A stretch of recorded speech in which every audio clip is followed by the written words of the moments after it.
سر ایک پریگننٹ لڑکی آئی ہے آپ سے ملنے۔ شاویز ملک سیکرٹری کی بات پر چونکا تھا۔ تھوڑی دیر بعد کالی چادر میں لپٹی عنایا اس کے سامنے تھی۔ میں پریگننٹ ہوں، کچھ پیسے چاہیے۔ اس کا لہجہ کانپ رہا تھا۔ کتنے پیسے چاہیے؟ شاویز ملک کے لہجے میں حقارت تھی۔ 3 لاکھ روپے۔ اس کی معصوم آنکھیں بھیگی۔ کچھ مہینے پہلے وارث کی خاطر عنایا کی مجبوری کا فائدہ اٹھاتے شاویز نے اسے پریگننٹ کر دیا تھا۔ پیسے تو مل جائیں گے پر تمہاری قربت کا ایک بار پھر مزہ لینا ہے مجھے۔ اسے ٹیبل پر گراتے شاویز ملک نے بنا اس کی حالت کی پرواہ کیے عنایا کی نازک گہرائیوں میں اپنا اف، کتنی معصوم ہے یہ لڑکی۔ اسے دیکھ کر نہ جانے کتنوں کا ایمان خراب ہوتا ہوگا۔ سب لوگ آفس میں بیٹھ کر کام کر رہے تھے مگر شاویز ملک کی نظریں صرف ایک وجود پر جمی تھی۔ شاویز نے اپنی کافی کا سپ لیا اور اس کی گہری بھوری آنکھیں عنایا کے چہرے کا طواف کرنے لگی۔ وہ باہر حال میں ایک فائل پر جھکی ہوئی تھی۔ اس کی پیشانی پر پڑنے والی شکنیں اس کی محنت کی گواہی دے رہی تھی۔ اسی وقت انٹرکام بجا اور اس کی سیکرٹری کی آواز گونجی۔ سر، مس عنایا ایک فائل پر آپ کے سائن لینے کے لیے باہر موجود ہے، انہیں اندر بھیج دو، شاویز نے سپاٹ لہجے میں کہا اور تیزی سے اپنے چہرے پر وہی پرانی سختی اوڑھ لی جو اس کی پہچان تھی۔ کچھ ہی لمحوں بعد دروازہ کھلا اور عنایا ایک فائل سینے سے لگائے اندر داخل ہوئی۔ اس کے سر پر دوپٹہ ہمیشہ کی طرح سلیقے سے جمع ہوا تھا مگر اس کی نظریں فرش کی طرف تھی۔ سر، یہ گزشتہ ماہ کی سیلز رپورٹ ہے، اس پر آپ کے دستخط چاہیے تھے، عنایا نے میز پر فائل رکھتے ہوئے بہت دبی آواز میں کہا۔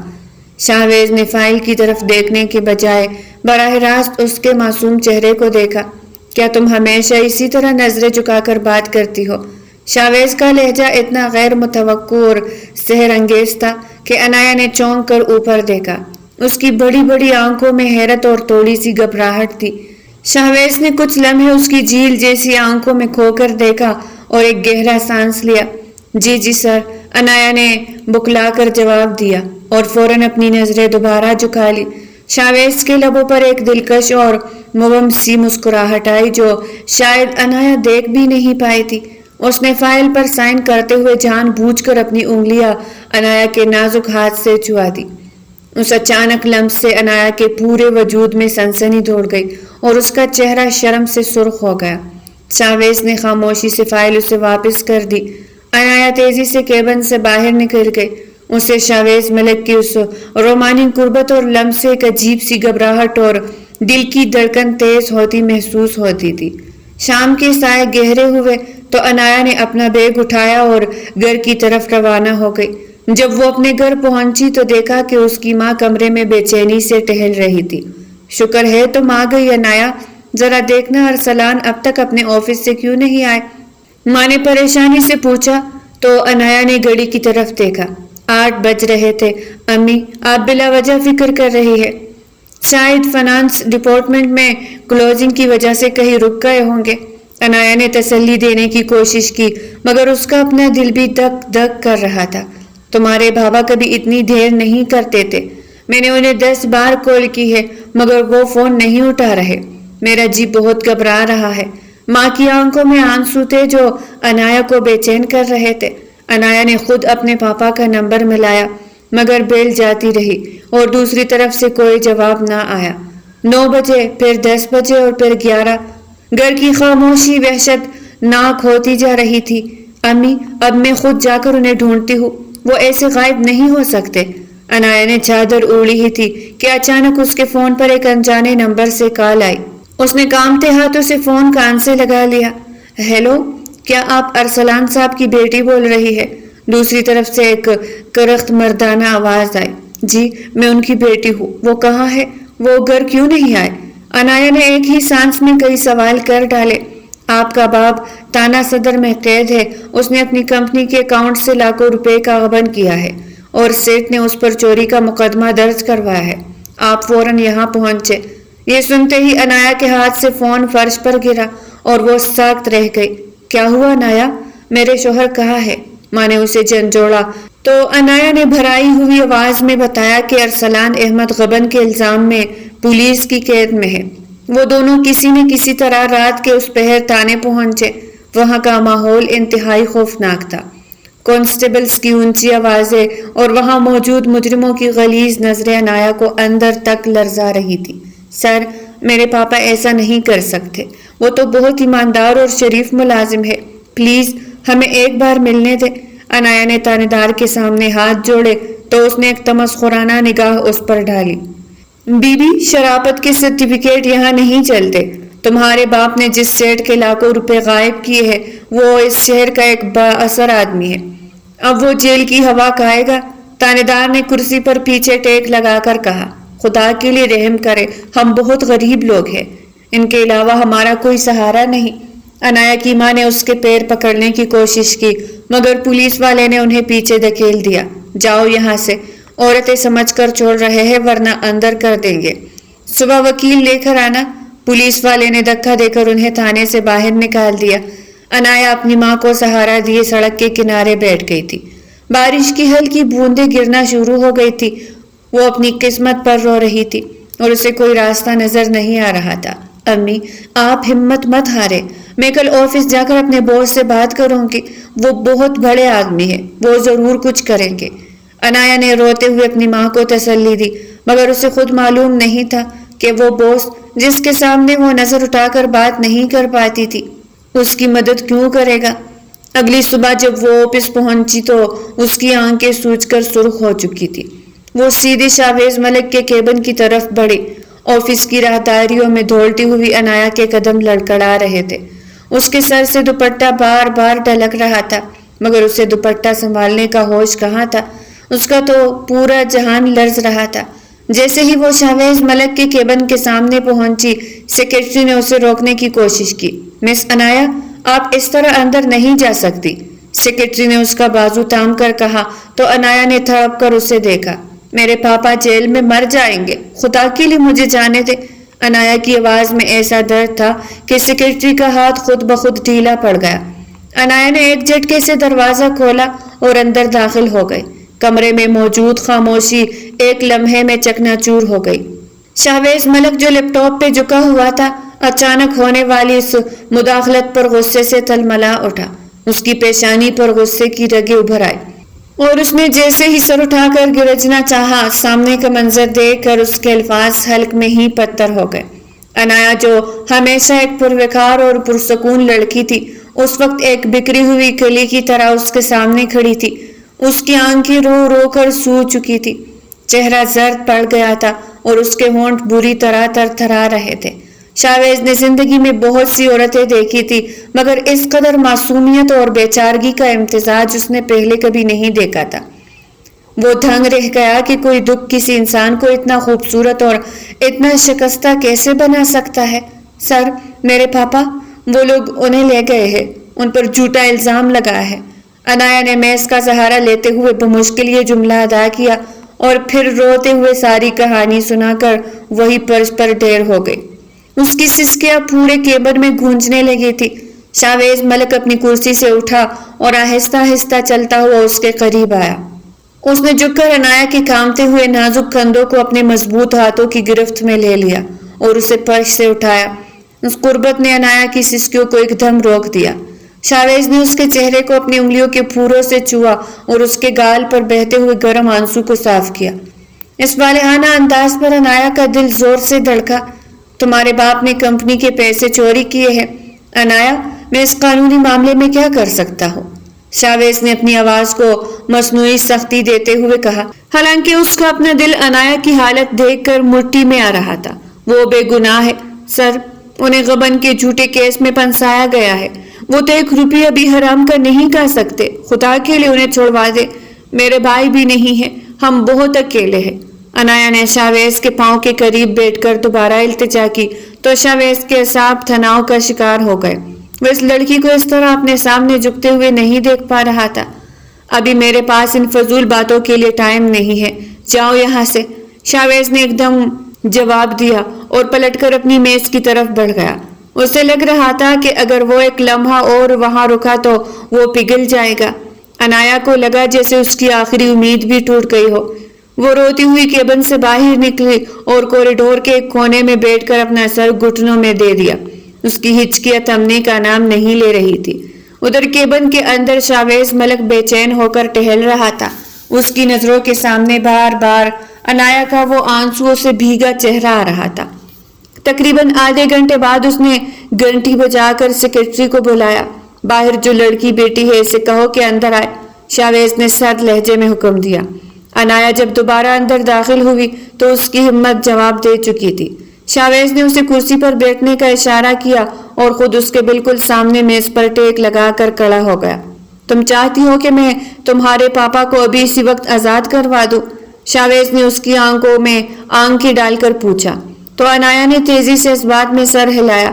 ٹھیک ہے، میں ایسا کر دوں گا، لیکن بدلے میں مجھے بھی کچھ چاہیے۔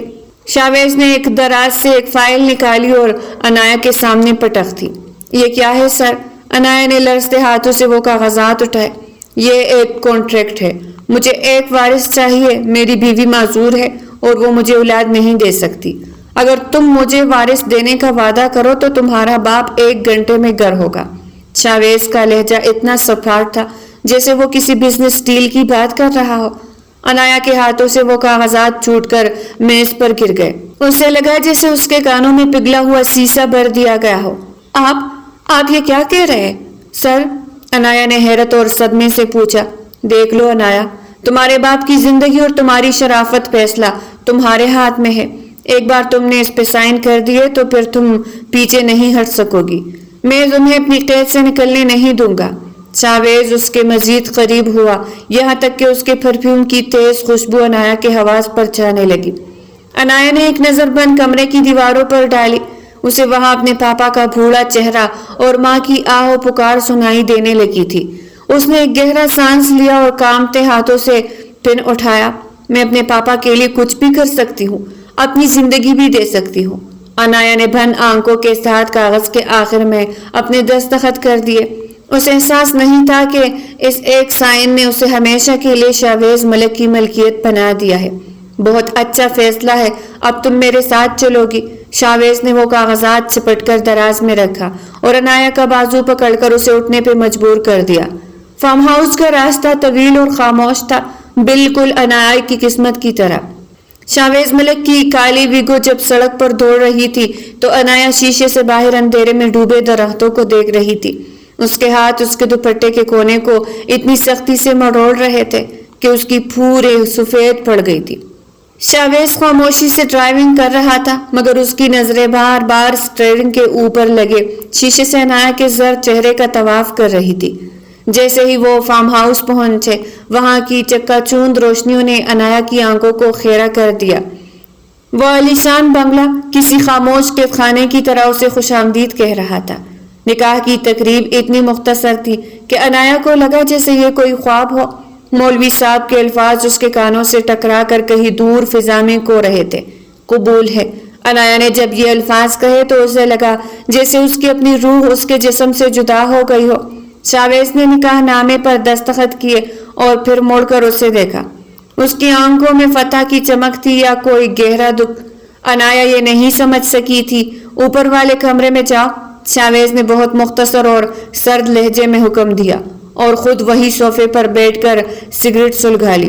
عنایا بوجھل قدموں سے سیڑھیاں چڑھتی ہوئی اس پرتعیش بیڈ روم میں داخل ہوئی جو اس کا نیا ٹھکانہ تھا۔ اس نے بیڈ کے ایک کونے میں خود کو سمیٹ لیا۔ گھنٹے گزرتے گئے، رات کا پچھلا پہر شروع ہو چکا تھا، مگر شاویز اندر نہیں آیا تھا۔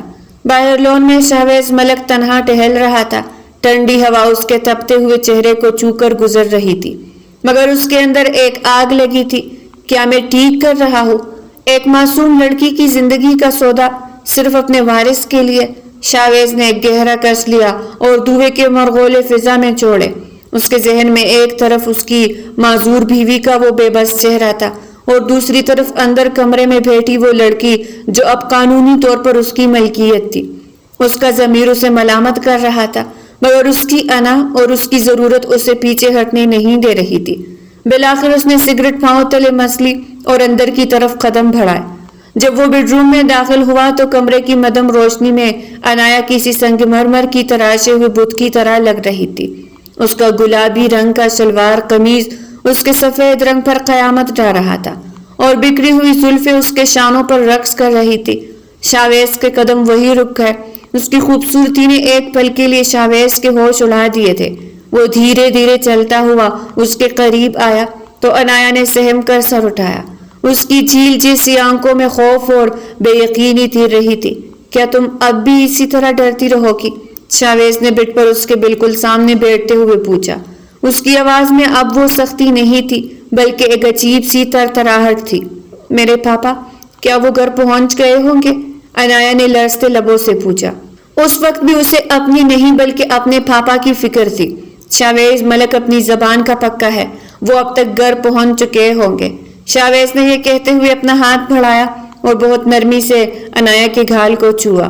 اس کے لمس کی تپش نے عنایا کے وجود میں ایک جھرجھری دوڑا دی۔ شاویز کا دل اس وقت بے قابو ہو رہا تھا۔ اس نے عنایا کی کمر کے گرد بازو ڈال کر اسے اپنی طرف کھینچا تو عنایا کی پیٹھ میں ایک لہر سی دوڑ گئی۔ وہ بالکل بے جان بت بن چکی تھی۔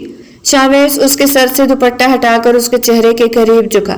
اس کی سانسیں عنایا کی گردن کو چھو رہی تھی۔ تم بہت حسین ہو عنایا، اتنی حسین کہ میں سب کچھ بھولتا جا رہا ہوں۔ شاویز نے سرگوشی کی اور اس کے چہرے کا رخ کیا۔ عنایا نے اپنی آنکھیں سختی سے بند کر لی۔ اس کے آنسو ٹھپ ٹھپ اس کے گھالوں پہ بہہ رہے تھے۔ جب شاویز مزید قریب ہوا تو عنایا کو لگا جیسے اس کا دم نکل جائے گا۔ شاویز کا یہ انداز بہت شدید اور والہانہ تھا۔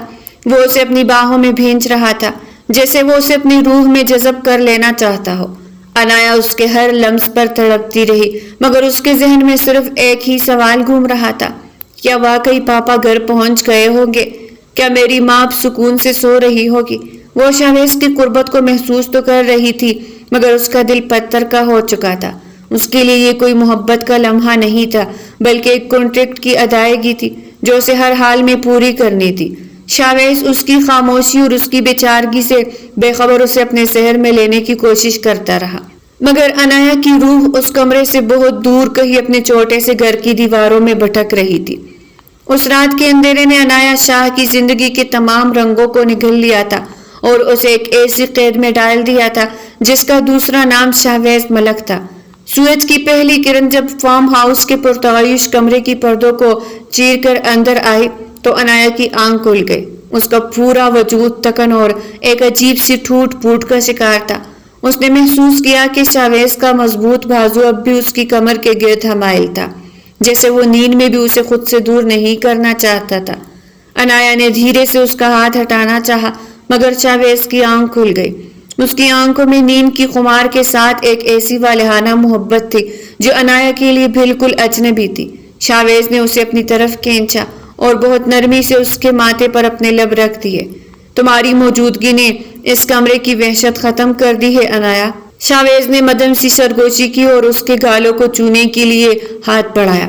اس کا لہجہ اتنا رومانٹک تھا کہ عنایا کا دل ایک لمحے کے لیے پگھلنے لگا۔ وہ دوبارہ اس کے قریب ہونا چاہتا تھا۔ اس کی قربت میں وہ سب کچھ بھول رہا تھا مگر اچانک جیسے اسے کوئی بجلی کا جھٹکا لگا۔ شاویز کے ذہن میں اپنی معذور بیوی کا چہرہ ابھرا۔ اسے لگا جیسے اس کے ساتھ بہت بڑی بے وفائی کر رہا ہے۔ اس نے ایک جھٹکے سے عنایا کو خود سے دور کیا اور بیڈ سے اٹھ کھڑا ہوا۔ اس کے چہرے کی وہ نرمی ایک پل میں غائب ہو گئی تھی اور وہاں وہی پرانی برف جیسی سردی چھا گئی تھی۔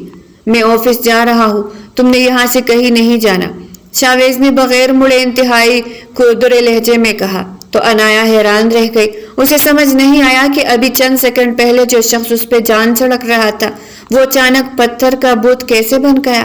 شاویز باتھ روم میں گھس گیا تھا کہ تھوڑی دیر بعد عنایا کے فون پر اس کی ماں کی کال آئی۔ عنایا نے لرزتے ہاتھوں سے فون اٹھایا۔ بیٹا، ارسلان گھر آ گئے ہیں، وہ بالکل ٹھیک ہے، پولیس والوں نے انہیں چھوڑ دیا ہے۔ ماں کی خوشی سے بھری آواز سن کر عنایا کی آنکھوں سے شکرانے کے آنسو بہہ نکلے۔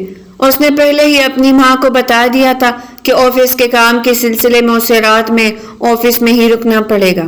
اس نے فون بند کیا اور تیزی سے شاویز کے پاس گئی جو ابھی ابھی باتھ روم سے نکلا تھا۔ آپ کا بہت بہت شکریہ سر، میرے پاپا گھر پہنچ گئے ہیں، میں آپ کا یہ احسان کبھی نہیں بھولوں گی۔ عنایا نے جذبات سے مغلوب ہو کر کہا تو شاویز نے ایک سرد نگاہ اس پہ ڈالی۔ شکریہ کی ضرورت نہیں ہے، یاد رکھو یہ کوئی احسان نہیں، ایک سودا ہے۔ تمہیں وہ کام کرنا ہے جس کے لیے میں نے تمہیں یہاں رکھا ہے، مجھے صرف میرا وارث چاہیے. جس دن تم نے میرا یہ مقصد پورا کر دیا تم آزاد ہو جاؤ گی. شاویز کے ان تلخ جملوں نے عنایا کی خوشی کے غبارے سے ہوا نکال دی تھی. وہ خاموشی سے سر جھکا کر وہی کڑی رہ گئی تھی اور شاویز اسے وہی چھوڑ کر آفس چلا گیا تھا. عنایا نے بوجھل دل کے ساتھ اپنی ماں کو دوبارہ فون کیا اور جھوٹ بول دیا کہ آفس کے کام سے اسے لاہور جانا پڑ رہا ہے اور وہ کچھ عرصہ وہی رہے گی. اس کی ماں اور پاپا نے اس کی بات مان لی کیونکہ ارسلان کی واپسی کی خوشی میں وہ کسی اور چیز پر غور نہیں کر پائے تھے. فارم ہاؤس میں اب صرف عنایا تھی اور سناٹا. وہاں کوئی مستقل ملازم نہیں تھا اس لیے عنایا خود ہی کچن سنبھال لیتی تھی. ایک شام جب وہ کچن میں پیاز کاٹ رہی تھی اور اس کی آنکھوں سے پانی بہہ رہا تھا اچانک اسے اپنے پیچھے قدموں کی چاپ سنائی دی. اس سے پہلے کہ وہ مڑ کر دیکھتی شاویز نے پیچھے سے آ کر اس کی کمر میں اپنے بازو ڈال دیے اور اپنا سر اس کے کندھے پہ رکھ دیا. کچن کی تپش اور شاویز کے لمس نے عنایا کو ساخت کر دیا تھا. شاویز کا دل اس کے پیٹ سے لگ کر دھڑک رہا تھا. اس نے بہت پیار سے عنایا کے ہاتھ سے چھینی اور اس سے اپنی طرف موڑا. تم سادگی میں بھی بہت پیاری لگتی ہو شاویز نے اس کی آنکھوں میں جھانکتے ہوئے کہا. اس کی نظروں میں پھر وہی وارفتگی تھی جس نے عنایا کو بے بس کر دیا تھا. وقت پر لگا کر اڑنے لگا تھا. تقریباً 1.5 ماہ گزر چکا تھا. ایک صبح عنایا کی طبیعت اچانک بگڑ گئی اور اسے شدید قے آنے لگی. شاویز اسے فوراً ڈاکٹر کے پاس لے گیا. چیک اپ کے بعد جب ڈاکٹر نے مسکرا کر خوشخبری سنائی کہ عنایا امید سے ہے تو شاویز کی آنکھوں میں ایک عجیب سی چمک آ گئی. میرا وارث آنے والا ہے. شاویز نے خوشی میں عنایا کا ہاتھ تھام لیا اور اسے وہی سب کے سامنے گلے لگا لیا. اس دن سے شاویز کا رویہ عنایا کے ساتھ بہت زیادہ جذباتی ہو گیا تھا مگر ایک عجیب سی بے چینی بھی ساتھ تھی. وہ راتوں کو اس کے پاس آتا اسے ڈھیروں پیار کرتا مگر پھر اچانک آدھی رات کو اٹھ کر چلا جاتا. عنایا بستر پر لیٹی سوچتی رہتی کہ آخر وہ کہاں جاتا ہے. اسے احساس ہونے لگا تھا کہ شاویز راتوں کو اپنی پہلی بیوی کے پاس جاتا ہے. میں تو صرف ایک ذریعہ ہوں, ایک کانٹریکٹ شدہ بیوی جس کا مقصد صرف بچہ پیدا کرنا ہے. وہ مجھ سے نہیں اپنی اس بیوی سے محبت کرتا ہے. عنایا نے تکیے میں منہ دے کر سسکیاں بھری. اسے دکھ ہوتا تھا جب شاویز اسے اکیلا چھوڑ دیتا مگر اسے اپنے پاپا کا چہرہ یاد آ جاتا جس کی خاطر اسے یہ سب سہنا تھا. رات کے آخری پہر جب بارش کی بوندیں کھڑکی سے ٹکرا رہی تھی عنایا اکیلی اس عالیشان بیڈ پر تڑپتی رہی تھی. اسے شاویز کی عادت ہوتی جا رہی تھی. وہ نہ چاہتے ہوئے بھی اس کی طرف کینچی چلی جا رہی تھی مگر شاویز کی بے رخی اور اس کا آدھی رات کو غائب ہو جانا عنایا کے دل پر گہرے زخم لگا رہا تھا. وقت کا پہیا گھومتا رہا اور فارم ہاؤس کی ان دیواروں کے بیچ عنایا کی زندگی ایک ایسی ڈگر پر چل پڑی تھی جہاں پر ہر دن ایک نیا امتحان تھا. حمل کے 3 مہینے نے عنایا کے وجود میں تھکن اور بوجھل پن بھر دیا تھا مگر شاویز ملک کے رویے میں چھپا تضاد اسے اس سے زیادہ تکا رہا تھا. ایک شام جب آسمان پر شف کی سرخی پھیلی ہوئی تھی عنایا کچن کی کھڑکی کے پاس کھڑی باہر لون میں لگے پودوں کو دیکھ رہی تھی. شاویز ابھی آفس سے لوٹا تھا اور حسب معمول سیدھا کچن میں چلا آیا تھا. اس نے خاموشی سے عنایا کے پیچھے کڑے ہو کر اپنے مضبوط بازو اس کے پیٹ کے گرد حمائل کیے اور اپنی ٹھوڑی اس کے کندھے پہ ٹکا دی. کیسی ہو میرا وارث, آج زیادہ تنگ تو نہیں کر رہا؟ شاویز نے بہت مدم لہجے میں پوچھا تو عنایا کے پورے وجود میں ایک سنسنی سی دوڑ گئی. اس کا لمس عنایا کے لیے کسی نشے سے کم نہیں تھا مگر اس کے الفاظ ہمیشہ اسے اس کی اوقات یاد دلا دیتے تھے. میں ٹھیک ہوں, عنایا نے نظریں جھکا کر مختصر جواب دیا اور خود کو اس کے حصار سے چھڑوانے کی کوشش کی مگر شاویز نے اپنی گرفت مزید سخت کر لی. آج رات تمہیں میرے ساتھ ایک بزنس ڈنر پر چلنا ہے. میں نے تمہارے لیے ایک ڈریس منگوایا ہے, اوپر جا کر دیکھ لو. شاویز نے اس کے کان کے پاس سرگوشی کی تو عنایا ساکت رہ گئی. پارٹی؟ میرا مطلب ہے میں وہاں جا کر کیا کروں گی؟ اس کی آنکھوں میں ایک انجانا سا خوف لہرانے لگا. تم میری بیوی ہو عنایا اور میں چاہتا ہوں کہ آج سب تمہیں میرے ساتھ دیکھے. شاویز کے لہجے میں ایک عجیب سی ملکیت تھی جو عنایا کے دل کو دڑکا گئی. عنایا نے ایک تلخ مسکراہٹ اپنے لبوں پر سجائی اور شاویز کی آنکھوں میں براہ راست جھانکا. بیوی؟ آپ بھول رہے ہیں سر, میں آپ کی بیوی نہیں ہوں. میں تو صرف ایک کانٹریکٹ شدہ عورت ہوں جسے آپ نے ایک مقصد کے لیے خریدا ہے. آپ میرا تعارف ان لوگوں سے کیا کرائیں گے کیا آپ انہیں بتائیں گے کہ یہ وہ لڑکی ہے جس کے باپ کو جھوٹے غبن کیس سے بچانے کے لیے میں نے اسے اپنے وارث کے لیے رکھا ہے؟ عنایا کی آواز میں چھپا قرب اور طنز شاویز کے دل پر کسی خنجر کی طرح لگا تھا۔ شاویز کا چہرہ غصے سے ایک دم تمتما اٹھا، اس کی آنکھیں خون کی طرح سرخ ہو گئی اور اس نے عنایا کے دونوں شانوں کو اتنی سختی سے جکڑا کہ عنایا کے حلق سے ایک سسکی نکل گئی۔ اپنی زبان کو لگام دو، تم جو بھی ہو، جیسے بھی اس گھر میں آئی ہو تو میری بیوی ہی نہ، نکاح ہوا ہے ہمارا، کوئی گناہ نہیں کر رہے ہم۔ اور یاد رکھنا، شاویز ملک جس چیز پر اپنا حق جتا دے وہ پھر اسی کی ہوتی ہے۔ شاویز نے دھاڑ کر کہا اور اسے خود سے دور جھٹک دیا۔ عنایا لڑکھڑا کر دیوار سے جا لگی تھی، اس کی آنکھوں سے آنسو ٹوٹ کر گرنے لگے تھے۔ شاویز اسے اسی طرح روتا چھوڑ کر غصے میں باہر نکل گیا، مگر چند منٹ بعد ہی وہ دوبارہ اندر داخل ہوا۔ اس کے چہرے پر اب وہ غصہ نہیں تھا بلکہ ایک عجیب سی ندامت تھی۔ وہ خاموشی سے عنایا کے پاس آیا اور اسے سہارا دے کر سیدھا کیا۔ سوری، مجھے اس طرح چیخنا نہیں چاہیے تھا، تم اس حالت میں ہو کہ تمہیں آرام کی ضرورت ہے۔ شاویز نے بہت نرمی سے اس کے آنسو اپنے انگوٹھے سے صاف کیے، مگر عنایا نے اپنا چہرہ دوسری طرف کر لیا۔ رات کی پارٹی میں عنایا نے وہ گہرے نیلے رنگ کا ڈریس پہنا تھا جس پر چاندی کا کام اسے کسی شہزادی کا روپ دے رہا تھا۔ شاویز اسے ساتھ لے کر ہال میں داخل ہوا تو سب کی نظریں ان پر ٹھہر گئی۔ شاویز نے پورے فخر کے ساتھ اس کا تعارف اپنے بزنس پارٹنر سے کرایا، مگر عنایا کا دل اندر سے گھڑ رہا تھا۔ اسے لگ رہا تھا کہ یہ سب ایک دکھاوا ہے۔ واپسی پر گاڑی میں خاموشی کا راج تھا۔ عنایا شیشے سے باہر دیکھ رہی تھی کہ اچانک شاویز نے گاڑی ایک سنسان جگہ پہ روک دی۔ کیا ہوا؟ گاڑی کیوں روکتی؟ عنایا نے گھبرا کر پوچھا، مگر شاویز نے کوئی جواب نہیں دیا بلکہ سیٹ بیلٹ کھول کر عنایا کی طرف جھکا۔ اس کی نظروں میں وہ تڑپ تھی جو عنایا کو ہمیشہ بے بس کر دیتی تھی۔ تمہیں لگتا ہے کہ میں صرف اپنے وارث کی وجہ سے تمہارے قریب آتا ہوں؟ شاویز نے اس کے چہرے کو اپنے دونوں ہاتھوں کے پیالے میں بھر لیا۔ اس کی آواز میں ایک ایسی سچائی تھی کہ عنایا کا دل زور سے دھڑکنے لگا۔ میں خود نہیں جانتا کہ میرے ساتھ کیا ہو رہا ہے عنایا، میں اپنی معذور بیوی سے محبت کرتا ہوں، اس کا دکھ مجھے جلاتا ہے، مگر جب میں تمہارے پاس ہوتا ہوں تو مجھے لگتا ہے کہ میں جینا شروع کر رہا ہوں۔ میں اس بے وفائی کے احساس میں روز مرتا ہوں، مگر تمہاری کشش مجھے تمہارے قدموں میں لے آتی ہے۔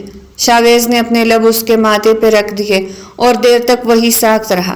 عنایا کا دل چاہا کہ وہ اسے پکارے، اسے بتائے کہ وہ بھی اس کی عادی ہو چکی ہے، مگر اسے اپنی حیثیت یاد آ گئی تھی۔ وہ خاموش رہی تھی، ایک بے جان بت کی طرح جس کی روح کہیں دور بھٹک رہی تھی۔ اگلے چند دن عنایا کے لیے مزید گھٹن ثابت ہوئے تھے۔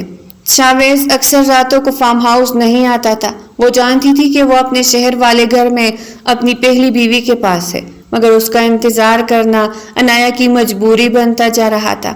وہ راتوں کو اکیلی بیڈ پر لیٹی کھڑکی سے باہر سڑک کو دیکھتی رہتی تھی کہ کب شاویز کی گاڑی کے ہیڈ لائٹس نظر آئے گی۔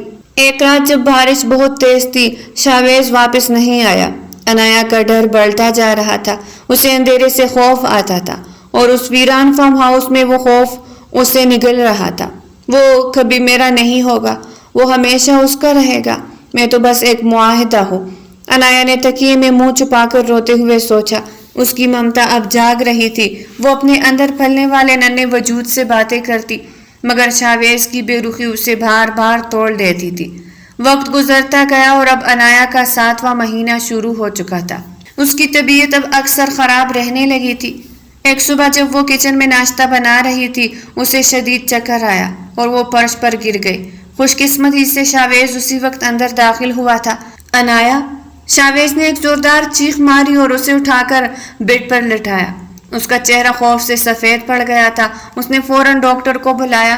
فارم ہاؤس کے بیڈ روم میں حبس کا احساس تھا، حالانکہ کھڑکیاں کھلی تھی اور رات کی ٹھنڈی ہوا پردوں سے ٹکرا رہی تھی۔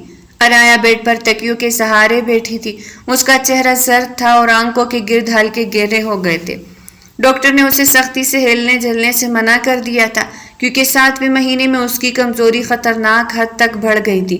تھوڑی دیر بعد کمرے کا دروازہ آہستہ سے کھلا اور شاویز ملک اندر داخل ہوا۔ اس کے ہاتھ میں ایک ٹرے تھی جس میں گرم سوپ کا پیالہ دعا چھوڑ رہا تھا۔ وہ خاموشی سے بیٹھ کے قریب آیا اور ٹرے سائڈ ٹیبل پر رکھ دی۔ چلو یہ سوپ پی لو، تمہیں طاقت کی ضرورت ہے، شاویز نے بہت نرمی سے کہا اور خود بیٹھ کے کونے پر بیٹھ گیا۔ عنایا نے بےساری سے اپنا چہرہ دوسری طرف کر لیا تھا۔ مجھے بھوک نہیں ہے، آپ پلیز یہ یہاں سے لے جائے۔ اس کی آواز میں وہی پرانی تکن تھی جو شاویز کے دل کو کاٹ رہی تھی۔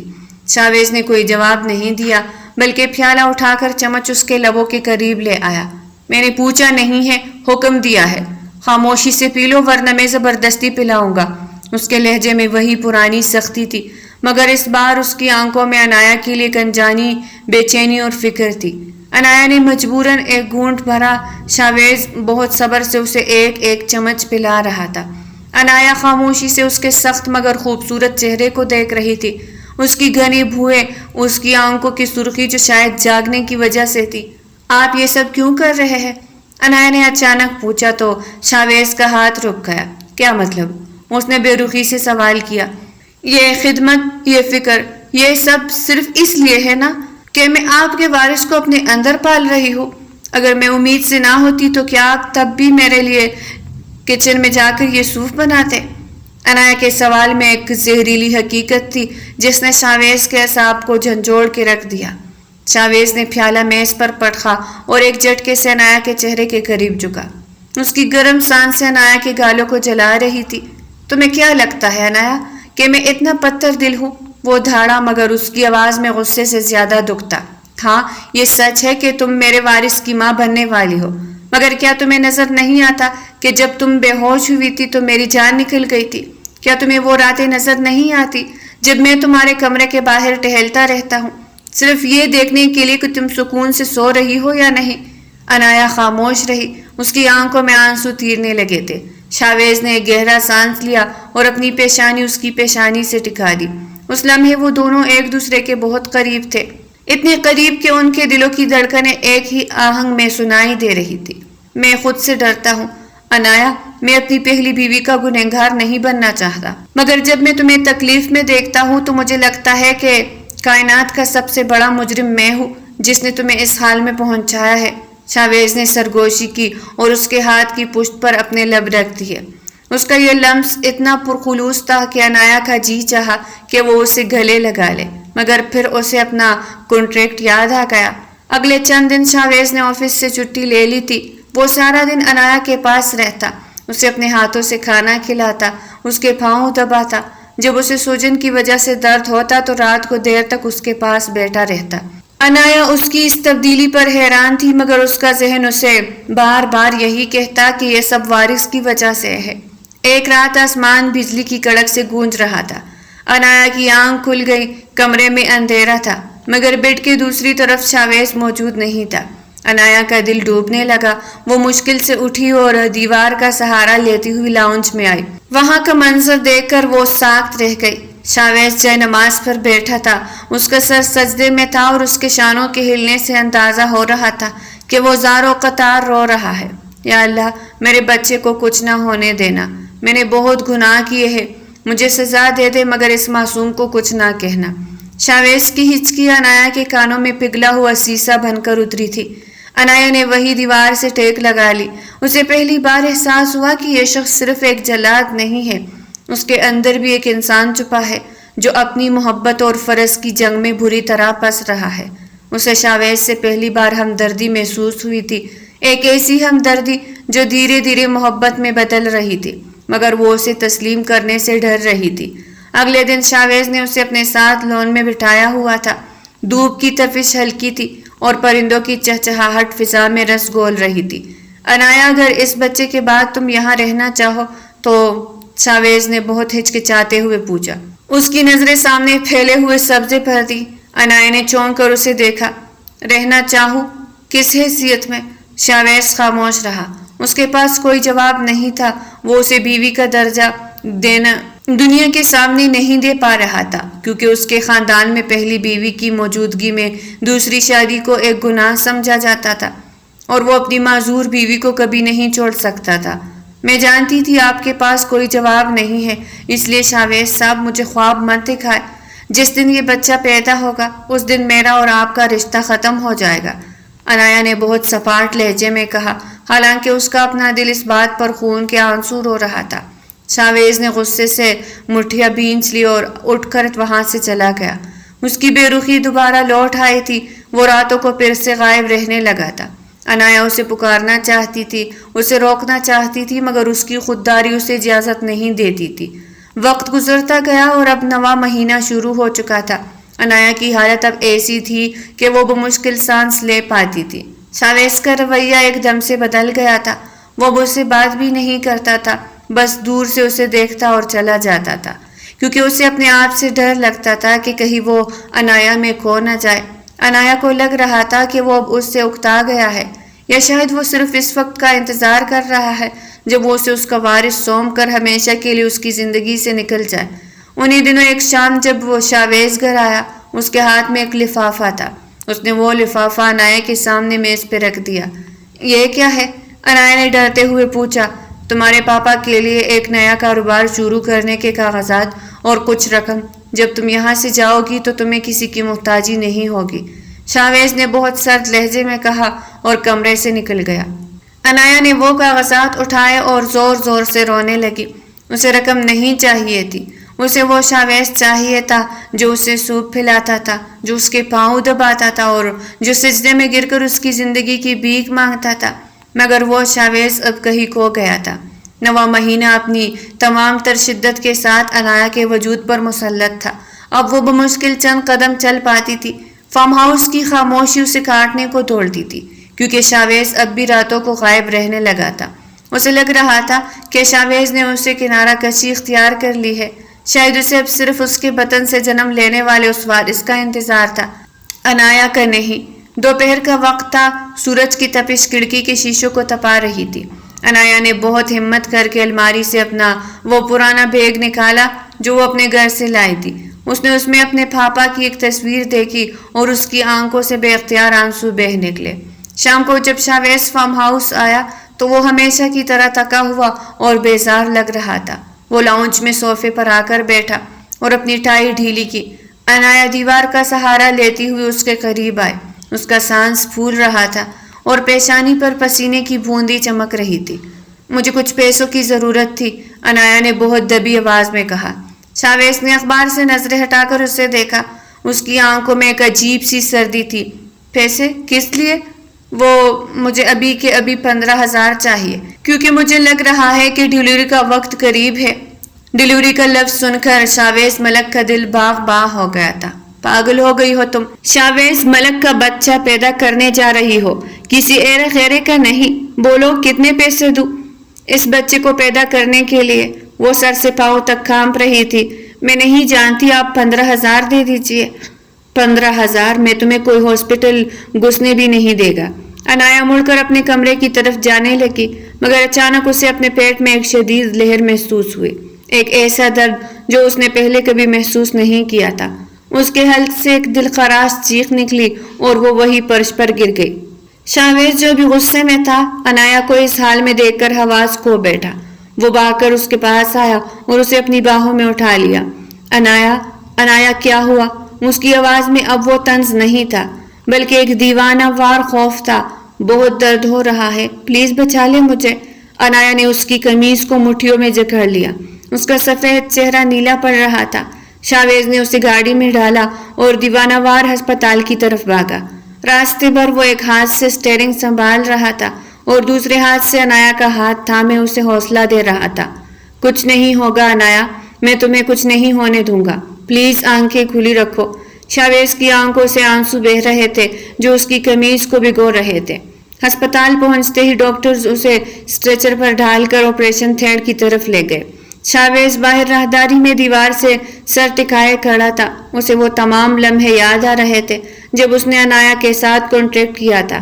اسے راہداری میں کڑے ہوئے تقریباً 15 سے 20 منٹ ہی گزرے تھے کہ ایک طرف سے آواز آئی کہ ان مریضہ کے ساتھ کون ہے، ان کے ہسبینڈ کون ہے۔ جیسے ہی شاویز نے ہاتھ کے اشارے سے ڈاکٹر کو اپنی طرف متوجہ کیا تو وہ اسی کی طرف آ گئی۔ جلدی سے اس پیپر پر سائن کیجئے، ماں اور بچہ دونوں خطرے میں ہے۔ ڈاکٹر کی بات سنتے ہی شاویز کا دل دھڑکنا بھول گیا تھا۔ ڈاکٹر پلیز میرا بچہ بچا لیجئے۔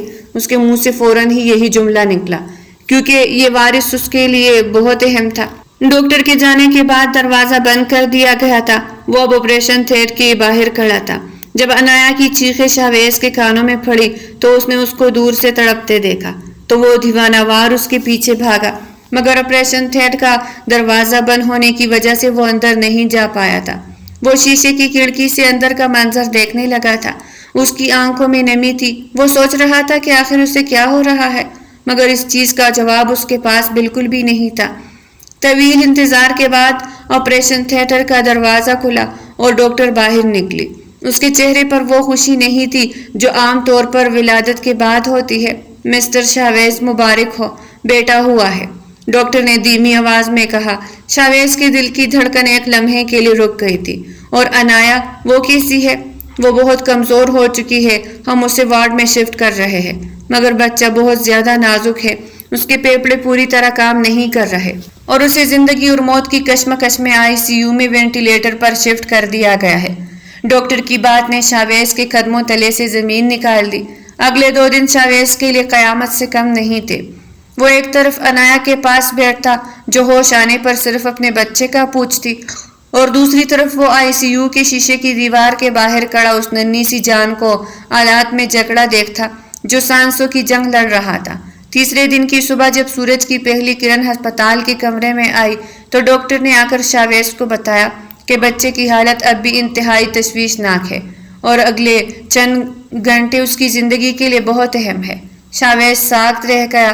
وہ وارث جس کے لیے اس نے ایک معصوم لڑکی کی زندگی دھاؤ پہ لگائی تھی، جس کے لیے اس نے اپنا ضمیر بیچا تھا، وہ زندگی اور موت کے دانے پر تھا۔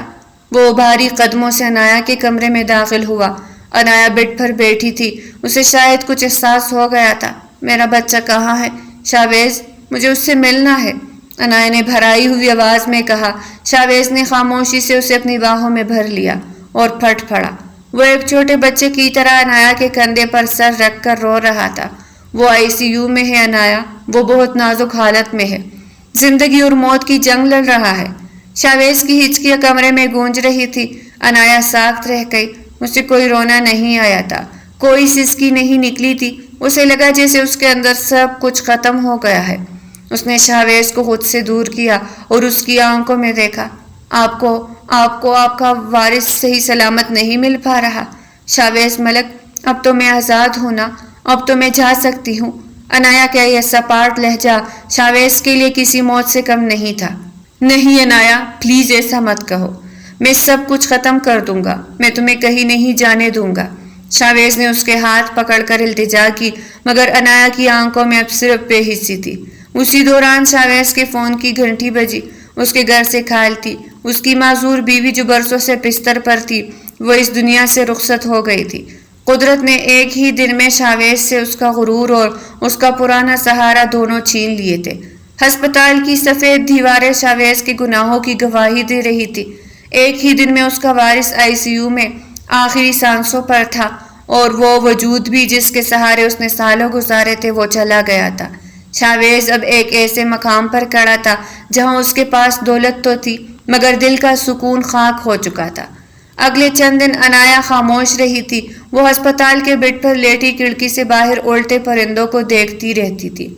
شاویز اس کے پاس آتا، اس کے لیے پھول لاتا، اس کے پسندیدہ پھل کاٹ کر لاتا، مگر عنایا ایک لفظ نہیں بولتی تھی۔ اس کی خاموشی شاویز کو اندر سے کاٹ رہی تھی۔ تم کچھ کہا کیوں نہیں لیتی عنایا؟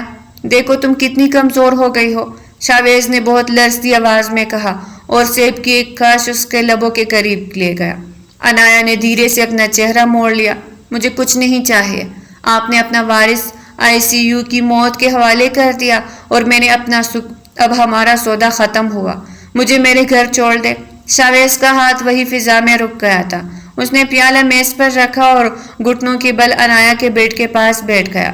اس نے عنایا کے دونوں نحیف ہاتھ اپنے ہاتھوں میں لیے اور انہیں چومنے لگا۔ اس کے آنسو عنایا کی ہتھیلیوں کو بھگو رہے تھے۔ مجھے معاف کر دو عنایا، میں نے تمہیں صرف ایک ضرورت سمجھا، مگر میں نہیں جانتا تھا کہ تم میری روح بن جاؤ گی۔ میری پہلی بیوی بھی چلی گئی اور میرا بچہ بھی ICU میں زندگی کی آخری جنگ لڑ رہا ہے۔ اب میرے پاس تمہارے سوا کچھ نہیں ہے۔ اگر تم بھی چلی گئی تو شاویز ملک مر جائے گا۔ شاویز نے ہچکیاں لیتے ہوئے اپنا سر عنایا کی گود میں رکھ دیا۔ انایا کا دل جو پتھر بن چکا تھا شاویز کی اس حالت کو دیکھ کر پگھلنے لگا تھا۔ اس نے کانپتے ہاتھوں سے شاویز کے بالوں کو چھوا۔ اسے احساس ہوا کہ یہ شخص اب وہ مغرور بزنس ٹائکون نہیں رہا، بلکہ ایک ٹوٹا ہوا انسان ہے جسے صرف اس کی ضرورت ہے۔ میں نے آپ سے سچی محبت کی تھی شاویز، مگر آپ نے اسے ہمیشہ ایک کانٹریکٹ کا نام دیا۔ انایا نے پہلی بار اپنے جذبات کا اعتراف کیا تو شاویز نے تڑپ کر سر اٹھایا۔ اس کی آنکھوں میں امید کی ایک کرن جاگی تھی۔ اب کوئی کانٹریکٹ نہیں ہوگا انایا، اب صرف تم ہوگی اور میری محبت۔ میں دنیا کے سامنے تمہیں اپناؤں گا اور ہم مل کر اپنے بچے کے لیے دعا کریں گے۔ شاویز نے اس کا ماتھا چوما اور اسے اپنے سینے سے لگا لیا۔ اس لمحے ان دونوں کی روحیں ایک دوسرے میں ضم ہو رہی تھی۔ اگلے دن ڈاکٹر نے آ کر خوشخبری دی کہ بچہ معجزاتی طور پر خطرے سے باہر آ گیا ہے اور اس کی حالت اب بہتر ہو رہی ہے۔ شاویز نے انایا کو گلے لگا لیا اور اسے ہسپتال سے ڈسچارج کروا کر گاڑی تک لے آیا۔ انایا اب بھی کچھ سہمی ہوئی تھی، مگر شاویز کا ہاتھ اس کے ہاتھ میں تھا جو اسے تحفظ کا احساس دلا رہا تھا۔ میں تمہیں تمہاری ماں کے گھر چھوڑنے جا رہا ہوں تاکہ تم کچھ دن اپنے پاپا اور امی کے ساتھ سکون سے رہ سکو۔ اس کے بعد میں پورے زمانے کے سامنے تمہیں ڈولی میں بٹھا کر اور اپنے بچے کو گود میں لے کر اپنے گھر لے آؤں گا۔ شاویز نے گاڑی سٹارٹ کرتے ہوئے کہا۔ راستے میں انایا خاموشی سے باہر کے نظارے دیکھ رہی تھی۔ ٹھنڈی ہوا اس کے چہرے کو چھو رہی تھی۔ اچانک شاویز نے ایک ہاتھ سے سٹیئرنگ سنبھالا اور دوسرے ہاتھ سے انایا کا ہاتھ تھام کر اپنے لبوں سے لگا لیا۔ تمہیں پتہ ہے انایا، جب میں تمہیں کیبن سے چھپ کر دیکھتا تھا تو مجھے لگتا تھا کہ تم بہت دور کی کوئی شہزادی ہو۔ مجھے نہیں معلوم تھا کہ قدرت تمہیں اس طرح میرے مقدر میں لکھ دے گی۔ شاویز نے اس کی انگلیوں کو اپنی گرفت میں لیتے ہوئے بہت جذباتی لہجے میں کہا تو انایا نے شرما کر نظریں جھکا لی۔ اور میں تو آپ کے جلال سے ہی ڈر جاتی تھی۔ شاویز نے گاڑی رفتار ہلکی کر دی اور ایک سنسان سڑک پر اسے کنارے لگا دیا۔ اس نے انایا کی طرف جھک کر اس کے گالوں پر بکھری زلفوں کو پیچھے ہٹایا۔ اس کی نظروں میں وہ وارفتگی تھی جو انایا کے وجود میں آگ لگا رہی تھی۔ اب کبھی مجھ سے ڈرنا مت، اب تمہارا یہ بوجھ صرف تمہارا ہے۔ شاویز نے سرگوشی کی اور اس کے لبوں کے بہت قریب ہو گیا۔ انایا نے آنکھیں موند لی اور شاویز کے لمس کو اپنی روح میں اترتے محسوس کیا۔ اس کی باہوں کا حصار اتنا مضبوط تھا کہ انایا کو لگا جیسے زندگی کی تمام تلخیاں ایک پل میں دھل گئی ہو۔ شاویز نے اسے دوبارہ اپنے سینے سے لگا لیا اور اس کے بالوں میں اپنی انگلیاں پھورتے ہوئے دیر تک اسے محسوس کرتا رہا۔ اب ان کے درمیان کوئی پیسہ، کوئی کانٹریکٹ اور کوئی تیسرا نہیں تھا، صرف دو دل تھے جو ایک دوسرے کے لیے دھڑک رہے تھے۔ گاڑی دوبارہ منزل کی طرف چل پڑی تھی۔ انایا کا سر شاویز کے کندھے پہ تھا اور شاویز کا ہاتھ مسلسل اس کے ہاتھ کو تھامے ہوئے تھا۔ وہ اسے اس کی ماں کے گھر کے قریب چھوڑنے والا تھا، مگر ان کے دل اب ہمیشہ کے لیے ایک ہو چکے تھے۔